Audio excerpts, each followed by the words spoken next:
Good morning, student. I am Dr. Vaibhav Saxena. Today I am class of B Farm Science first. Subject is pharmaceutical inorganic chemistry. Today's topic is emetic. What is emetic? Emetic is related for vomiting. है ना? तो क्या होता है कि an emetic is a drug which is induce vomiting. ये क्या करती है? वोमिटिंग को इंड्यूस करती है। और इमेटिक हम इसलिए लेते हैं, दो तरीके से ये जो है वो वर्क करती है, या मैकेनिज्म जो है वो इमेटिक्स का टू टाइप्स का है। तो पहला जो इमेटिक्स का जो मैकेनिज्म है वो किसका है? It stimulate the chemo receptor trigger zone. तो ये क्या करती है? कीमो रिसेप्टर ट्रिगर जोन को स्टिमुलेट करती है, जो कि ये जो कीमो रिसेप्टर ट्रिगर जोन है वो कहाँ पे सिचुएटेड रहता है? It is situated at located in medulla oblongata. तो पहला जो पॉइंट है इसका क्या है मैकेनिज्म का, कि it stimulate the chemoreceptor trigger zone, जो कि हमारे कहाँ पे लोकेटेड होता है? मेडुला ऑब्लिगेंटा में। तो जो इमेटिक है वो क्या करता है? कीमोरिसेप्टर ट्रिगर जोन को स्टिमुलेट करेगा, और जिसके कारण क्या होता है? इंड्यूस होती है वोमिटिंग, जिसको कि हम कोई जो ड्रग लेते हैं उसमें यूज करते हैं। दूसरा है जो इसकी मैकेनिज्म है वो है by reflexing the irritation action on GIT. तो क्या करती है? ये रिफ्लक्स के द्वारा, ये रिफ्लक्स का मतलब होता है कि ये रिफ्लक्स करती है, इरिटेट करती है एक्शन, जो कि जीआईटी में होता है, जिसके कारण की वोमिटिंग को जो है वो इंड्यूस होती है। तो इमेटिक जो ड्रग्स होती हैं वो क्या करती हैं? वोमिटिंग को इंड्यूस करती हैं।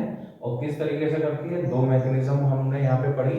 एक तो होती है कि हम स्टिमुलेट करते हैं उस इमेटिक ड्रग्स जो कीमोरिसेप्टर ट्रिगर जोन्स को, जो कि लोकेटेड होती है मेडुला ऑब्लिगेंटा में। और दूसरा जो होती है बाय रिफ्लेक्सिंग एक्शन करती है किसमें? जीआईटी में, है ना, इरिटेट एक्शन करते हैं।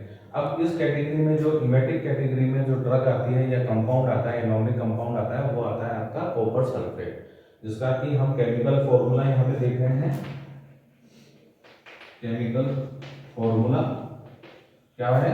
Copper CuSO4.5H2। तो कॉपर सल्फेट का आपको ये पूरा जो है वो याद रखना है, कॉपर सल्फेट का फॉर्मूला। दूसरा इसमें हम देखेंगे मोलिकुलर वेट। तो मोलिकुलर वेट इसका जो आता है वो आता है 249.7। ठीक है, तो कॉपर सल्फेट का ये आता है। नेक्स्ट हम इसमें पढ़ेंगे सिनोनिम। तो इसका जो सिनोनिम है वो क्या है? आप सभी जानते हैं, इसको हम ब्लू विट्रॉल के नाम से भी जानते हैं। ब्लू विट्रॉल यानी नीला थोथा, जिसको हम बोलते हैं हिंदी में, तो ब्लू विट्रॉल के नाम से भी जानते हैं। अब इसको बनाते किस तरीके से, यानी इसकी method of preparation copper sulphate की क्या है? तो मेथड ऑफ प्रिपरेशन जो है वो है, मेथड ऑफ प्रिपरेशन कि हम इसमें क्या करते हैं? कॉपर लेते हैं, कॉपर की जो रिएक्शन है वो डाइल्यूट सल्फ्यूरिक एसिड से कराते हैं, और उसके लिए प्रेजेंस करते हैं एयर को। तो जब प्रेजेंस होती है एयर, सल्फ्यूरिक एसिड और कॉपर की रिएक्शन कराते हैं, तो हमें यहाँ पे कॉपर सल्फेट मिलता है। तो ये इसकी जो है वो मेथड ऑफ प्रिपरेशन जो है होती है। नेक्स्ट है इसकी प्रॉपर्टीज। जो प्रॉपर्टीज होती है वो अपन देखते हैं कि इट इज अ, क्योंकि ये कैसा है? Green vitriol. इसको अपन किस नाम से भी जानते हैं? यहाँ पे आप लिख सकते हैं इसको ब्लू विट्रॉल के नाम से, sorry blue vitriol, blue vitriol के नाम से जानते हैं। तो इसलिए इसका जो क्रिस्टलाइज होंगे वो किस तरीके से होंगे? ब्लू कलर के होंगे। तो अपन यहाँ पे याद कर सकते हैं कि it is a blue crystalline powder और ए ग्रेन्यूल। और इसमें क्या होता है? विच इज ऑल्सो, जिस तरीके से हमने उसमें पढ़ा था प्रीवियस क्लास में फेरस सल्फेट में, कि वो एक्सपोज होता है एयर की प्रेजेंस में, तो उसमें कलर चेंज हो जाता है, ग्रीन से ब्राउन हो जाता है। वैसे ही इसमें भी जैसे ही वो एक्सपोज होता है एयर में की प्रेजेंस में, तो जो ब्लू विट्रॉल है वो चेंज हो जाता है व्हाइट में। तो इसलिए यहाँ पे भी हम प्रॉपर्टी जो है वो इस तरीके से होती है। और सॉल्युबल किसमें होता है? It is soluble in water and insoluble in alcohol. तो ये चीज हमें यहाँ पे प्रॉपर्टीज में याद रखने की है। नेक्स्ट है इसमें यूज। तो यूज हम किस कैटेगरी में पढ़ रहे हैं? इसको इमेटिक कैटेगरी में पढ़ रहे हैं। तो it is use as a emetic, और इस इमेटिक ड्रग्स के रूप में जो है इसको यूज किया जाता है। दूसरा इसको फंजीसाइडल, और इसके लिए भी जो है वह हम इसका यूज करते हैं। तो एक बार हम इसको वापस रिपीट करते हैं कि क्या है ये, कि इमेटिक आपने पढ़ा डेफिनेशन इसकी, कि डेफिनेशन क्या होती है? इमेटिक जो होती है जो कि इंड्यूस करती है वोमिटिंग को, दो तरीके से होती है इसकी मैकेनिज्म। पहली होती है रिफ्लेक्सिंग करने के स्टिमुलेट करता है कीमोरिसेप्टर ट्रिगर जोन को, जो कि लोकेटेड होता है मेडुला ऑब्लिंगेटा में। दूसरा जो होता है वो रिफ्लेक्सिंग मेथड है, जो कि इरिटेट करता है, एक्शन प्रोड्यूस करता है जीन जीआईटी में। और इसी कैटेगरी में जो है वो इनऑर्गेनिक कंपाउंड जो होता है, जो इम्पोर्टेंट है हमारी सिलेबस के पर्पज से, वो है कॉपर सल्फेट, जिसके कि हमें मोलिकेमिकल फॉर्मूला याद रखने का है, जिसमें कि इसको बोल सकते हैं अपन CuSO4.5H2O। मोलिकुलर वेट होता है इसका 249.7 एंड इसका जो सिनोनिम है उसको हम ब्लू विट्रॉल या नीला तोता के नाम से भी जानते हैं। इसमें मेथड ऑफ प्रिपरेशन जो आएगी वो आएगी कॉपर की, जब हम रिएक्शन कराएंगे सल्फ्यूरिक एसिड के साथ और प्रेजेंस रखेंगे एयर की, तो हमें कॉपर सल्फेट मिलेगा।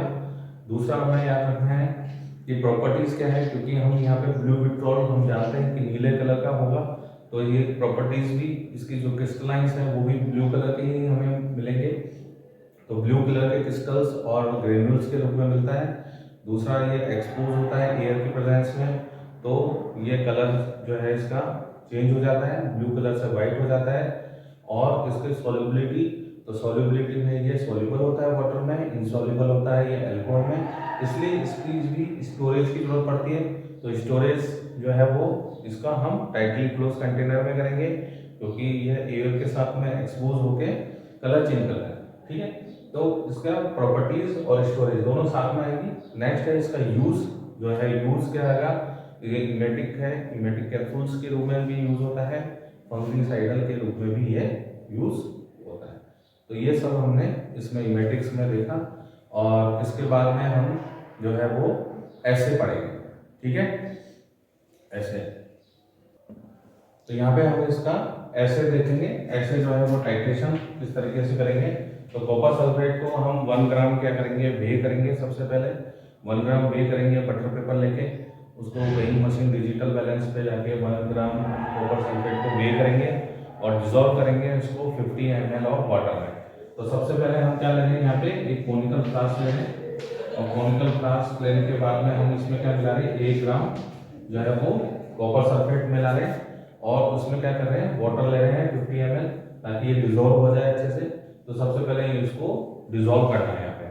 उसके बाद में हम क्या करेंगे, ऐड करेंगे 3 ग्राम ऑफ पोटेशियम आयोडाइड और 5 ml एसिटिक एसिड, इन दोनों को मिक्सचर को ऐड करेंगे इसमें, और इसको टाइट्रेटेड करेंगे। फिर इसका टाइट्रेशन करेंगे, लेकिन उससे पहले हम इसमें क्या मिला देंगे, स्टार्च इंडिकेटर।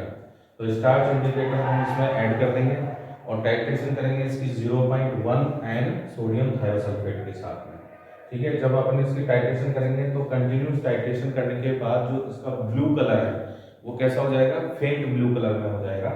तब हम उसमें क्या करेंगे, 2 ग्राम पोटेशियम थायोसाइनेट की मिला देंगे और उस को कंटिन्यू करेंगे टाइट्रेशन को, जब तक कि जो इसका फेंट ब्लू कलर है वो डिसअपियर नहीं हो जाता। तो डिसअपियर हो जाएगा तब हम जाके इसके जो है वो रीडिंग को नोट करेंगे। तो सबसे पहले हमने क्या करा, कॉपर सल्फेट लिया 1 ग्राम, उसको वे किया और हमने कॉनिकल फ्लास्क में इसको डिसॉल्व कर लिया 50 ml वाटर के साथ में। उसके बाद में हमने 3 ग्राम पोटेशियम आयोडाइड लिया, 5 ml एसिटिक एसिड के साथ में उसको ऐड किया। फिर हमने यहाँ पे ब्यूरेट में, इस तरह की ब्यूरेट में हमने यहाँ पे 0.1 एंड सोडियम थायोसल्फेट लिया, और